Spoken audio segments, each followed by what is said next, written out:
Well, good afternoon, everybody. From me, Megan, in Bristol.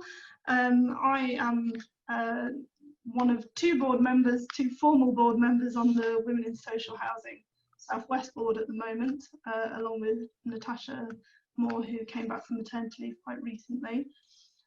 We are active, as you can see from today, in the area. We're very keen on having some new members as part of the board. It's not a big ask. It's looking for anyone who's interested in putting on events like today's, and just being part of the network, talking to each other, seeing what's happening out there, making new friends, which is part of why I'm doing it. As though some of you may not know, Women in Social Housing, it's obviously a networking community. It's looking at empowering women and those around us in the industry, and supporting women into the sector as well. So it's not just looking inwards, but looking outwards to the next generation, and making sure we are out and proud as women in housing. So for my part, I'm not part of a housing association. I'm a planning consultant with DLP Planning in Bristol.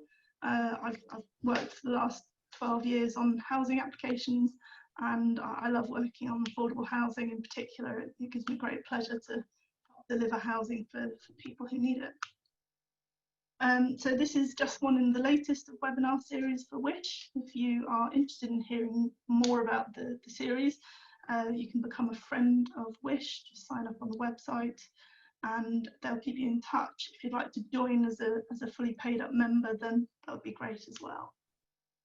So today, the format, we've got Sarah talking about customer experiences. I'm delighted to invite and have Sarah along today. She's a lady of fantastic experience and joy to bring into the sector. I'm sure she'll tell us more about that at the moment. From what I've read of Sarah, she's recently joined the sector and was the first certified customer experience professional in Yorkshire in 2018, and then in 2019 recognised as a customer experience star in Customer Experience Magazine's top 25 in the country. So congratulations on that, Sarah. It's a massive accolade. I wonder what 2020 will bring to us all. Yes. So I'm going to hand over to Sarah now. If people have questions that they'd like to put to Sarah during the session, I'd be grateful if you could put it in the Q&A box, and then we'll put those questions to Sarah once she's finished. And now, Sarah, without further ado, I'll hand on over.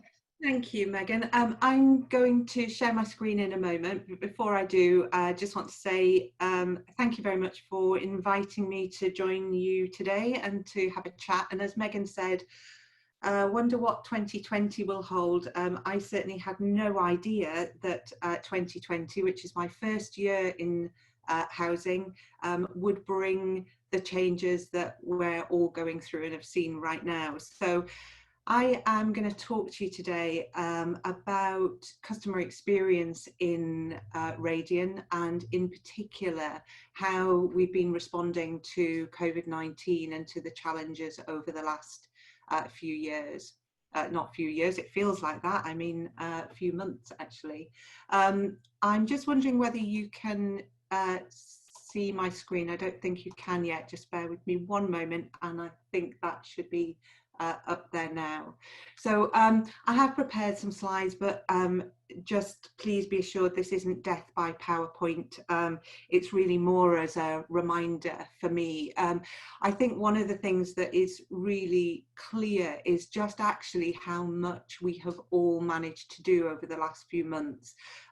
It's really interesting how a crisis can really mobilize change like no other time. And I think on reflection, when I put the content together, it was just absolutely astounding how much has been achieved, and I'm pretty sure I speak for everybody in the sector in terms of actually how much services have changed, and you know, transformation has really skyrocketed over the last few months.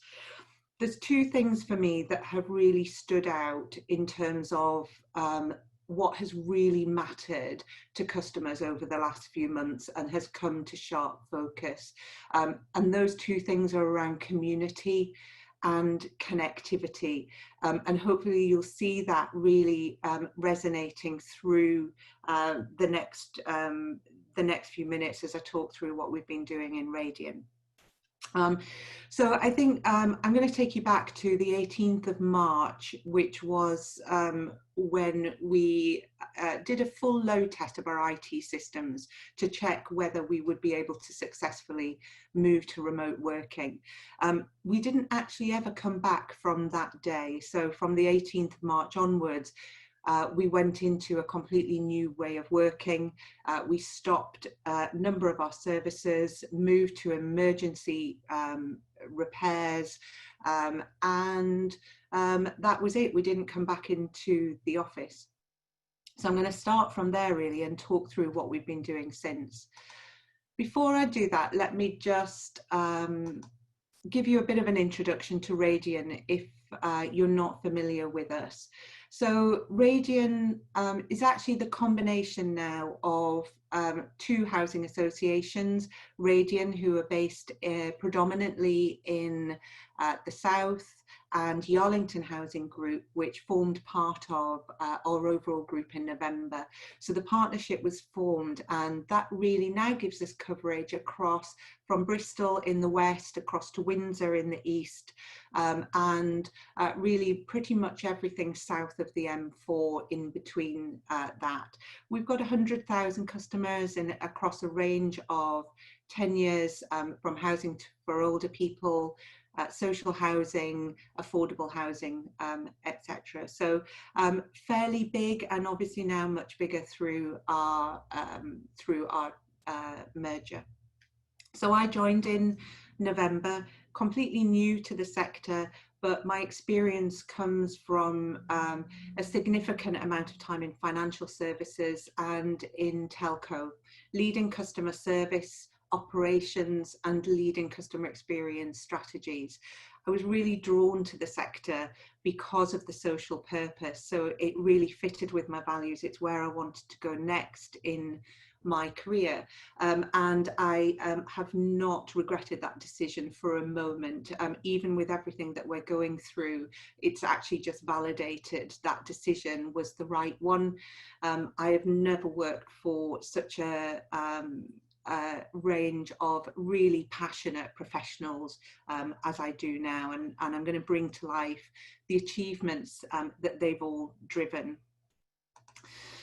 One of the first things when we went into lockdown from that day on the 18th of March was our board got really busy. They sat down and realised that we were going to have to make some really quick decisions. It was really important that our colleagues were fully empowered to make decisions quickly, but to do it within some guiding frameworks. So I'm going to bring to life really through my slides actually how we brought the guiding principles for our customers to life over the last few months, and to go one by one through each of these so that you can see what we've been doing and holding true to those guiding principles. There were also a set of guiding principles for our colleagues and for our stakeholders, and at the heart of it, the absolute number one priority was about prioritising well-being and health of our customers and our colleagues. So some of the things that we've been doing, I guess from that day on the 18th of March, we had a significant number of colleagues who all of a sudden actually had no work to do. We weren't doing anything other than emergency repairs. We'd stopped lettings. And I think out of around 1,500 colleagues overall, we had around 300 or 400 that actually were not working.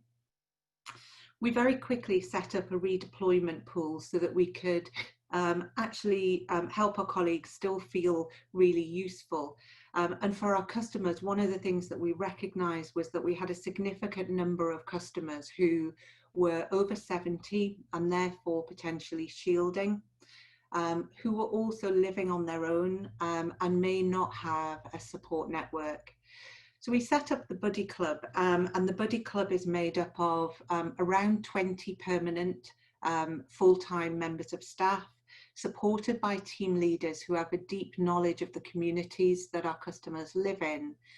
And those buddies are working with our most vulnerable customers. It's a befriending service, and we've now got over 800 customers who regularly receive a call from one of our buddies every week. The stories are incredible. For many of our customers, we are the only people that they may talk to on a regular basis.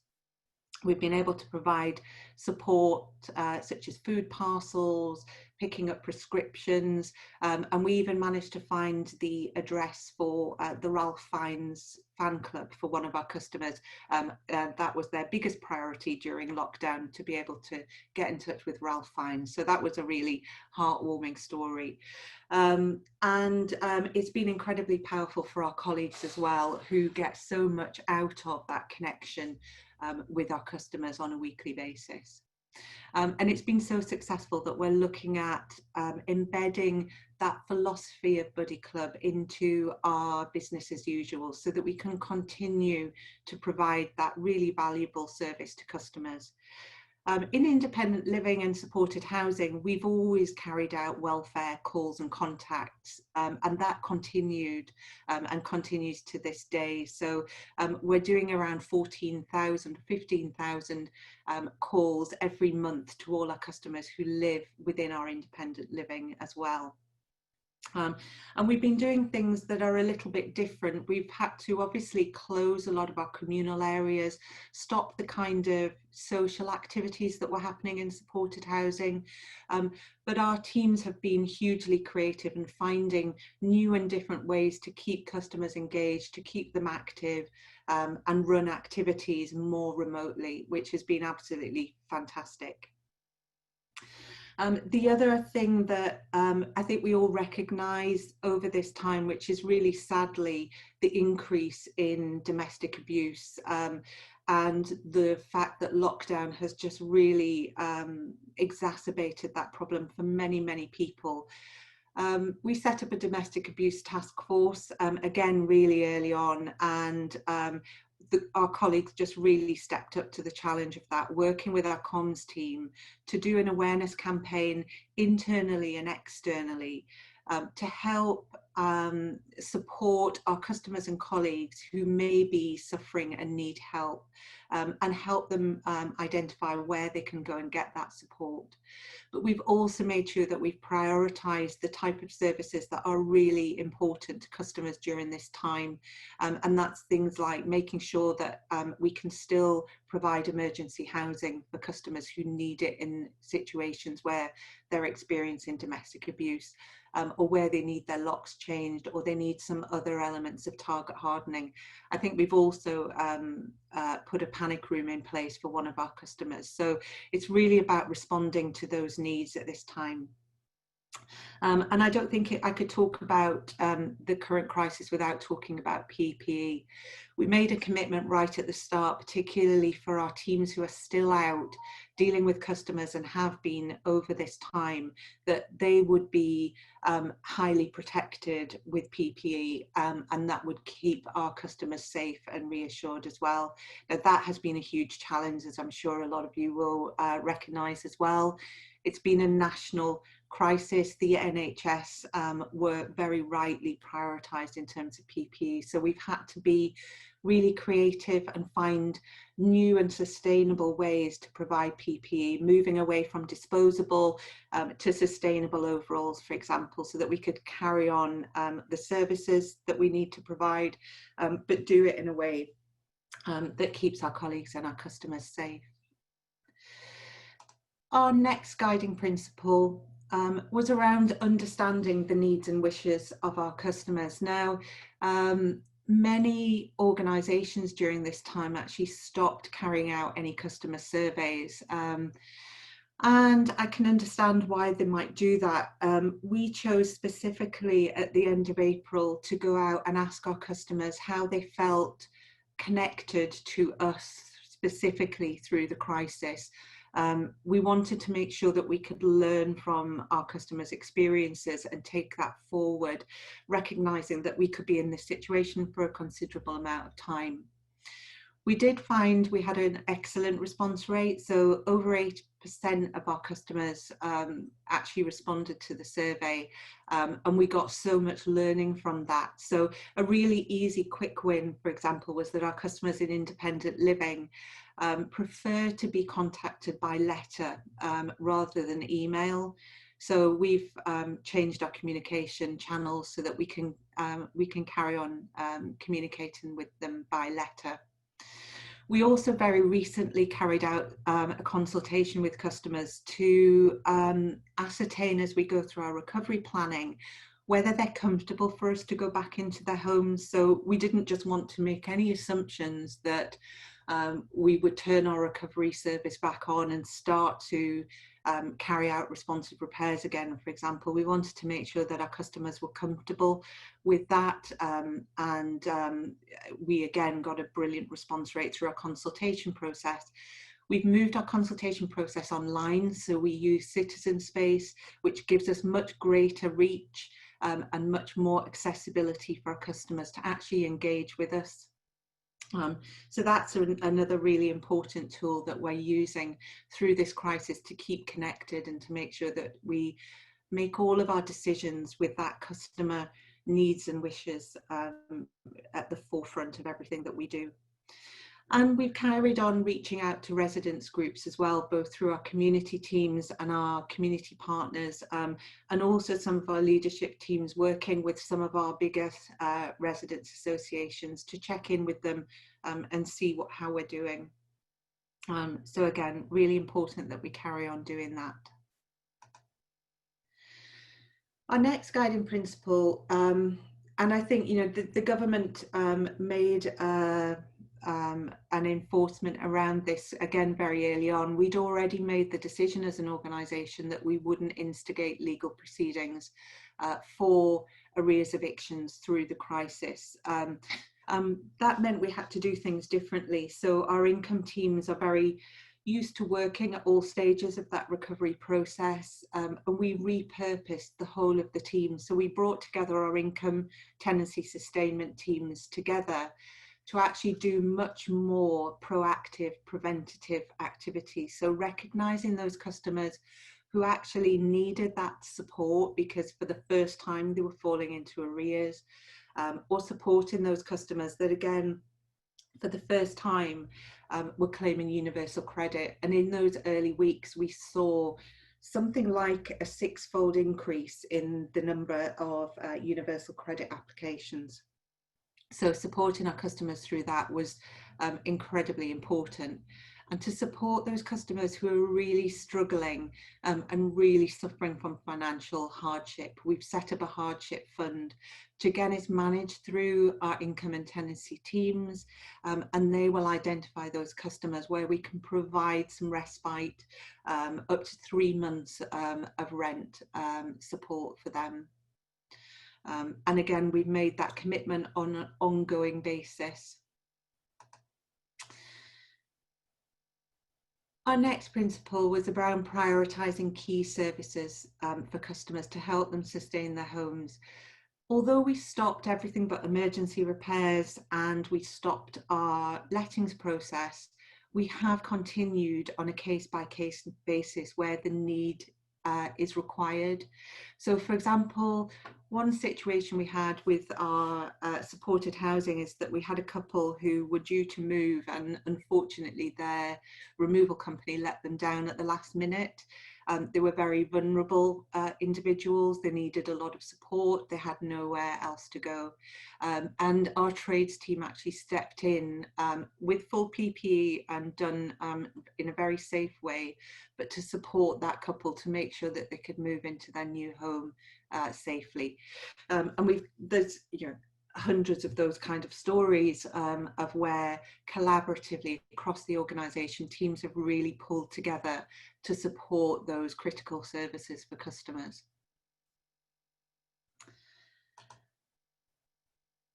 And I think I've already talked about Buddy Club, but we were also tasked with developing new services to help with challenges that customers and communities face. The word unprecedented, I think, has been used across the last few months in pretty much every news bulletin. You know, these are absolutely unprecedented times, and customers' feelings are you know, really heightened. There are a huge amount more people and more families who are struggling with poverty, who are struggling to get food, and who need support. One of the things that we set up, we run 2 cafes, community cafes, at the heart of our communities, one in Borden, one in Southampton. Obviously we had to close those cafes, and the teams really worked hard to think about how could they still carry on supporting the communities that they serve. They started by carrying out meal deliveries to NHS key workers, and providing that support, and then recognised that actually there were children of key workers and children of vulnerable families who were in schools and really struggling to get a hot meal every day. So actually they've delivered more than 1,500 meals over this time to 50 children of vulnerable families, which is fantastic. So they've continued to meet the needs of the communities and provide that support, while also working with other community groups as well. And this is where I think that whole piece about community has really come into its own during this crisis. It's often those little things and supporting people at their real time of need that's been absolutely highlighted. We also were much more than a landlord, and we provide community funding again to those charities and smaller community groups that need support. One of the organisations that we fund is Cosmic, who provide IT support and training. We funded them through this period to set up WhatsApp cafes so that that support can carry on, but it can be done in a virtual online way, supporting customers with IT issues and helping them to get connected. And then another piece around empty homes. Right back at the start of the crisis, our support for customers who needed emergency accommodation. So for example, if there'd been a fire in the property and they needed emergency accommodation, we typically worked with local hotels like Premier Inns, for example. Obviously, we recognised that hotels would also be closing and wouldn't be suitable. And also families staying in a hotel wouldn't necessarily have access to cooking facilities. So we looked at other alternatives, and we actually managed to repurpose around 6 of our void empty properties and got them carpeted and furnished so that we had a supply of properties that customers could use if needed. Very thankfully, I think we've only had to actually use that once, but knowing that we had that in place to support customers when they needed it was huge. We've since gone on to be able to provide those empty homes and to support homelessness, and to also support those victims of domestic abuse who've needed that immediate support and respite.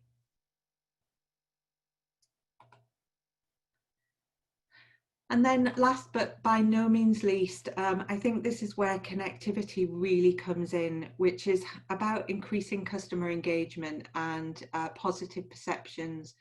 Connection has never been more important than it is during this time. And for a significant number of our customers, they're going online for the very first time because it's the only way that they can communicate and reach out and connect both to their wider communities, but also to their families and also to their service providers. So this has been a huge platform for us to look at how we accelerate our technology roadmap and look at how do we provide that connectivity to customers. And again, in just such a hugely short space of time, we've managed to move a number of our services virtually. We can now do virtual viewings, we can do digital sign-ups, we're able to provide job support online. I think within actually 2 weeks of lockdown, our employment support team got everything online so that they were able to provide all of that employment support, CV support, and do all of that online with our customers. And even during this challenging time, we've been able to find employment for 18 people through that time, which is incredible. Almost as if we planned it, our digital portal is due to go live next week, which also happens to be Digital Housing Week, I think, where just as we're starting to plan our recovery for our responsive repairs, our customers are going to be able to go online and actually book their repairs online, which is going to be one, amazing for our customers to give them that opportunity to do that in a self-service way, but also provide that capacity for a contact centre who otherwise would be significantly challenged and not able to provide such a great service to our customers through this time.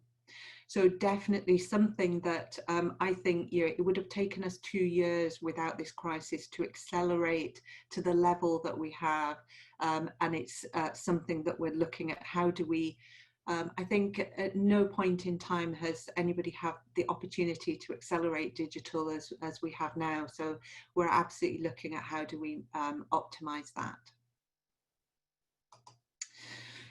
So I'm just going to finish really in terms of key learnings, and I mentioned this right from the start, and I think these 2 words just absolutely stand out to me around communities. First of all, customer experience is often thought about in terms of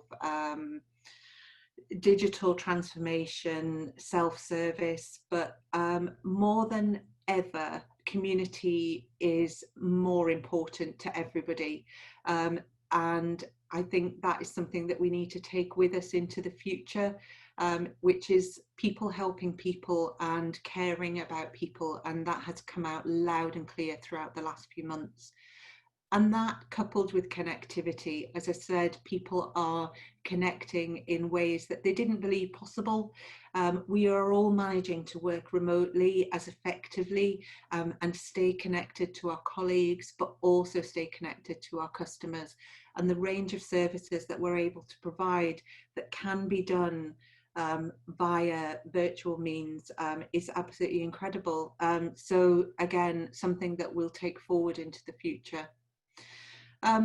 So that is everything that I wanted to cover. I could talk for hours. I think the final thing for me is that this is absolutely an incredible team effort, and I think the fact that our board set those guiding principles right at the start has been absolutely brought to life through everybody in the organisation, really getting behind the efforts to deliver some absolutely incredible services for our customers. So I'm, as I said at the start, hugely proud to be part of the organisation at this time.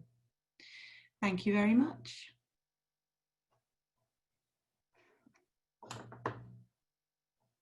Oh, well, can I be the first to say thank you very, very much, Sarah. It was, as a planner, it was a real education for me to hear about your experiences and how you've been coping very positively through all of this. I know that for a lot of us based in the service sector, it's been a massive change to have everybody working from home offices, but still being able to keep out in the community. I think what came across loud and clear is the commitment by not just Radian, but by yourself and your team to pushing those services forward to keep people engaged and really positively engaged. So we've got a few questions, which is fantastic. Thank you, everybody. One of the first questions that came up was from Jane Lawson fairly early on, when you were talking about identifying your customers that needed additional support. And she's written, how did you quickly identify which customers might need the extra support? And a slight follow-up question I had from that was, how do you identify those who don't self-identify as having issues that you need to Yeah, I mean, it's a great question, and I think it's one of the things that I think is a sector challenge is around data. So what we were able to do was to identify customers that we knew were over 70 and who lived alone from the data that we had, that didn't live in our independent living schemes, who we were already contacting. However, that's not to say that that was all we would have liked to do. I think one of the things that we recognised was that actually those customers that are shielding may not have been over 70, they might have been living within a household, and that there were other groups of customers that equally would have benefited from the service that we're able to provide. So I think data for me, I think if I had to pick out another learning, it's around actually as a sector, how do we improve the quality of the data that we have to use in a situation, not hopefully not another situation like this, but to help us understand and know who our customers are. Now, one of the follow-up questions from that was how have you been issuing your customer surveys? I know you've talked a lot about getting people online, but someone's asked, have some of the surveys been sent out by paper? I know you said you were writing by letter to those in the independent living homes. Yeah, I mean, we did use primarily email, but from we want to be inclusive and make sure that we are able to capture the views of everybody.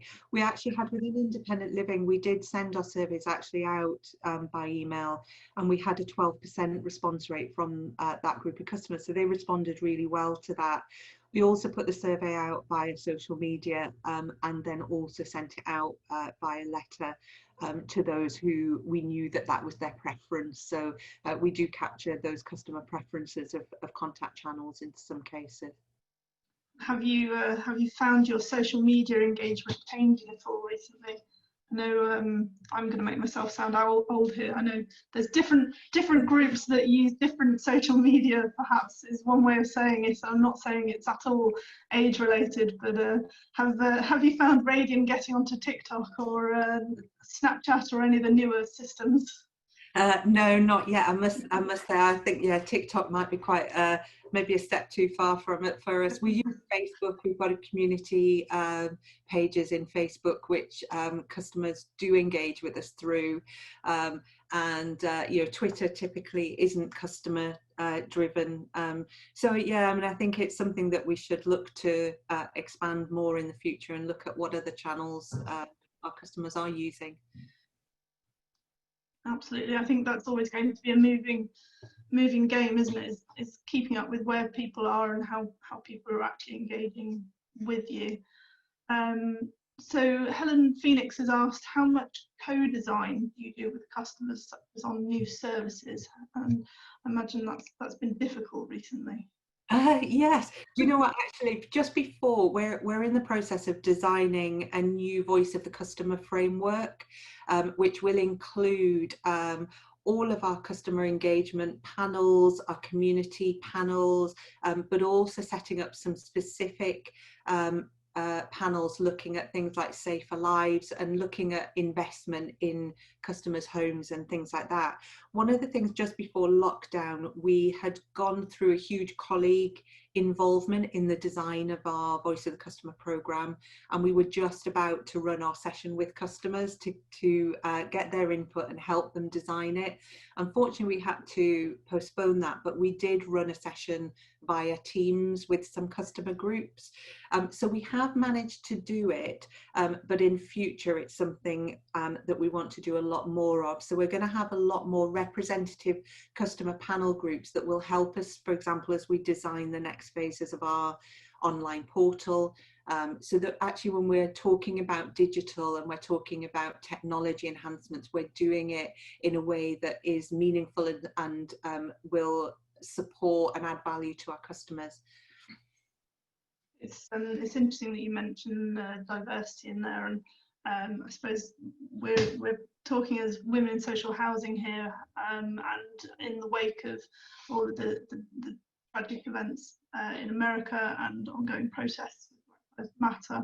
I don't suppose you've got any personal or professional views on how that's perhaps going to drive customer changes with Radian.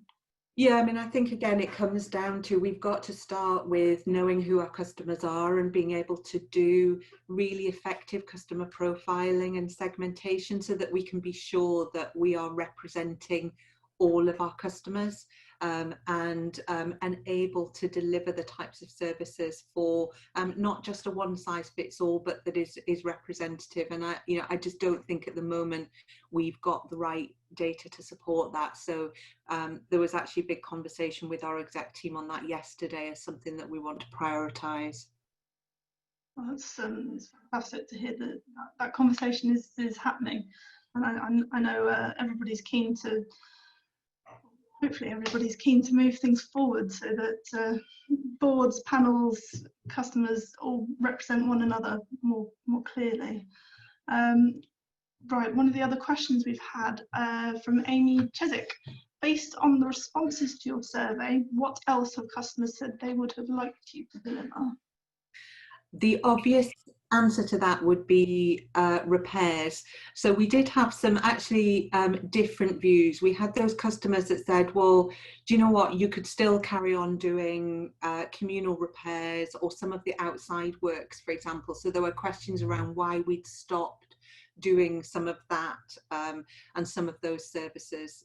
So there's some lessons learned there. However, we did have challenges with PPE in the early stages, so we really had to limit our services from a safety perspective. The other thing that it came out loud and clear, particularly with our shared owners and leaseholders, is around our approach to service charges, and they want to know what we're going to do to address that, given that for a period of time there were services that we weren't able to deliver. So those two were really the two major things that came out. Generally, the feedback about communication was positive, and that the communications that we'd sent to customers had been clear and easy to understand. So I think that was one thing that was a positive, but I think it's really about the services that we were able to offer. I think it's amazingly positive that you've had that feedback from customers. Just in everybody in my own line of work, being a good communicator and being clear with people about what you're going to achieve, what you hope to achieve, and what kind of timeframes you're able to achieve that in. Being realistic is pretty critical, isn't it? It is, and I think, even when it's not what customers want to hear, it's about managing their expectations. So we're not trying to hide anything, we're being transparent. We're also being transparent about why we're making the decisions that we're making, and it might not be popular, but at that fundamental heart was about safety of colleagues and customers that we put at the forefront. So Vicky Shenton has asked, we've talked about lessons learned, are you able to share what hasn't perhaps worked so well? Yes, brilliant question. Thank you, Vicky. I think, it's easy to look back and be overly critical. I think we all recognise we've had to go through things so quickly. I would say I think we've been quite slow to respond to the service charges piece. I think we could probably have predicted that and communicated and had a response much more quickly. And then I also think we perhaps could have looked at some of those services like grounds maintenance, for example, and looked at whether we could have either continued them or delivered them in a different way. And I think the other thing, I think that our buddy service is incredible. I would have liked to have seen more, if I'm honest, but I think from a resource capacity, once we started furloughing colleagues, we had less of a pool of available staff to support us with that buddy service. So I think that's not a case of anything not going well. It's just, I think I would have liked us to have been able to do a lot more. Product of the situation we find in, unfortunately, isn't it? It is. So Nicola Uppington's asked, what did setting up your digital sign-up involve? Yes, so we had, in other parts of the organisation, we'd already been doing some pilots with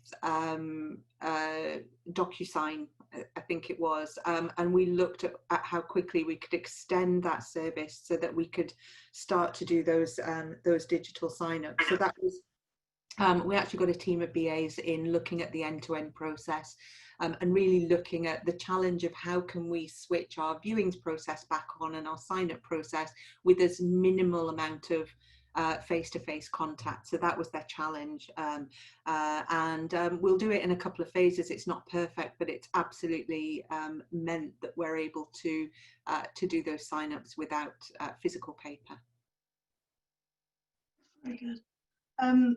So Vicky Jensen, I think, has asked, how has social media supported the engagement, such as with Facebook live chats, polls? I know when I go onto businesses pages, a lot of the time you'll get the automatic robot chat come up, how can we help? Yeah, so how are you using more live feedback, I suppose?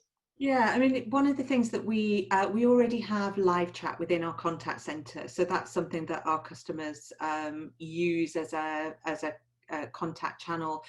We probably don't use social media as much as we possibly could, so we're not using things like polls or Facebook chats or things like that, which I think is definitely something that we should be looking at and considering for the future. I think you know, as I said earlier, I think this has just really accelerated thinking about what's possible and how well customers are adapting to new channels. So where we are looking at all of that now as we go forward.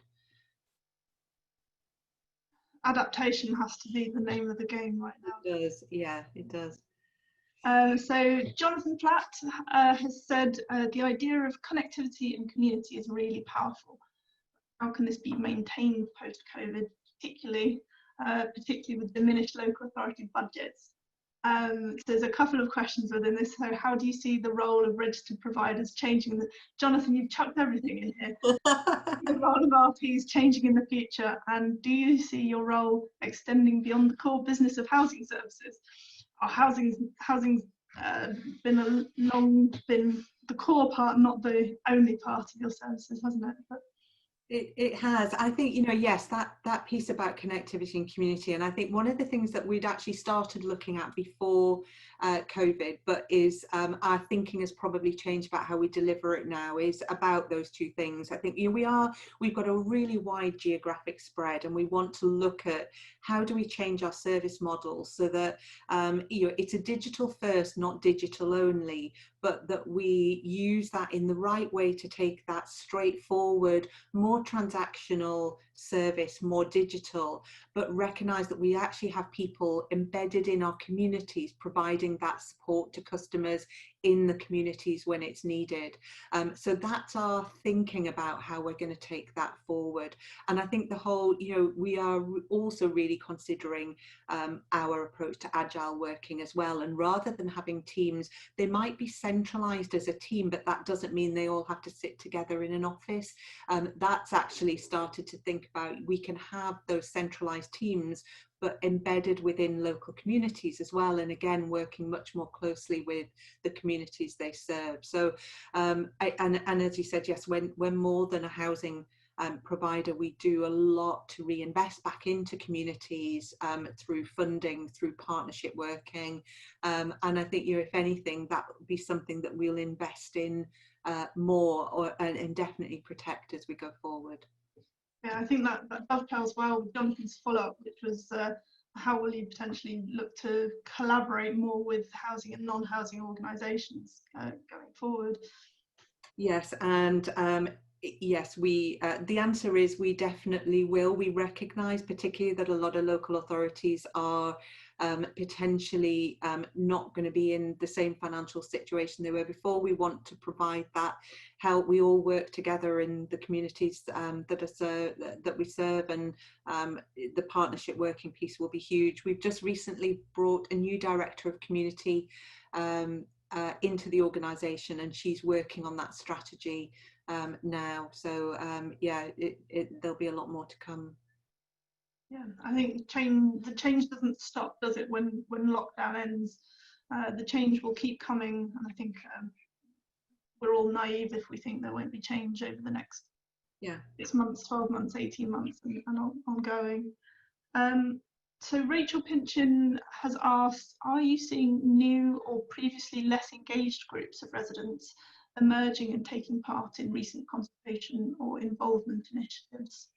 I think yes, actually, and specifically since we started our using Citizen Space as a consultation tool, I think prior to that it tended to be the same voices coming forward, and we're reaching a much wider range of customers now through that process. And I think as we go through developing our VOC, specifically the Voice of the Customer framework, we want to encourage representative groups of customers to be part of all of those panels, which will mean reaching out and engaging customers who may not have engaged before. And I think that's up to us to demonstrate the value that they will get from being part of that, and to see the difference that they can make, and for us to be able to demonstrate the changes we've made as a result of their involvement and engagement. So definitely something that we'll be working really closely on. And I think, again, that ties in really nicely to Amy Cheswick's further question. How do you ensure that your board hears the voices of customers? I'm already hearing that you're hearing customers' voices. How do you report upwards, and how do you find the conversations at that level? Yeah, well, I chair our VOC Futures board, which is our overall customer board, and that has a direct link into our board. So, for example, last month they watched a video that had been made by our colleagues who are engaged with the Buddy Club, sharing their experiences of working with customers and telling some of the customer stories coming out of Buddy Club. And we had our chief exec talking about that on Twitter and on Yammer, which is one of our internal platforms, and it got a huge amount of traction at board. We also play a video each month into board of customers. So we go out and video, well, we were, and we're not doing that right at the moment. So there will be a monthly opportunity to get the voice of the customer into the boardroom. And that's something that is a huge objective of mine, to make sure we deliver that.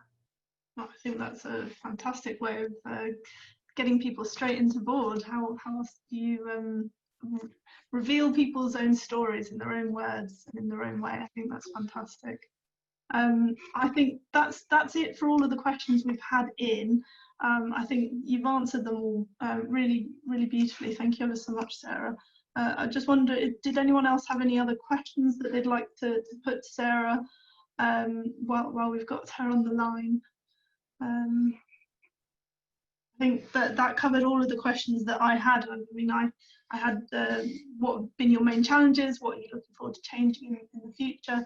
I suppose, are there any huge takeaways for you professionally from this that you think has transformed your way of looking at how you work? Do you know what? Yes, I think so. I mean, having come from a very commercial private sector organisation where I often kind of felt like my values mismatched, because it was very much all about making profit. For me, I think what really resonates, and I think it just aligns to my values now, that actually it doesn't always have to be the big things that you do. Quite often it's just those small gestures and just reaching out to a specific group of customers that can make a huge difference. And I think the other thing for me is about empowering our colleagues, you know, giving them the framework and letting them fly with it. Again, you know, it doesn't matter how senior you are, you don't have all the answers. The answers come from people that are on the ground working with customers and seeing things firsthand, and you know, just giving them the opportunity to make a real difference. I think that's brilliant. We've had some thank yous coming in from everybody. I think I can do no better than to let you finish on that really positive note. So I'd like to say thank you ever so much again, Sarah, for coming and speaking with us all today. It's been brilliant. Thank you for inviting me. It's been an absolute pleasure. Thank you. And also just one more thank you, I think, to Wish Central. Emmeline and Nicola have been brilliant in supporting me and getting this on. One last plea to anybody, if you'd like to assist with women in social housing, any of the branches, particularly the Southwest, obviously, to help me out, that would be enormously appreciated. But otherwise, I'd like to say thank you very much to everyone and enjoy the rest of your afternoons. Thank you.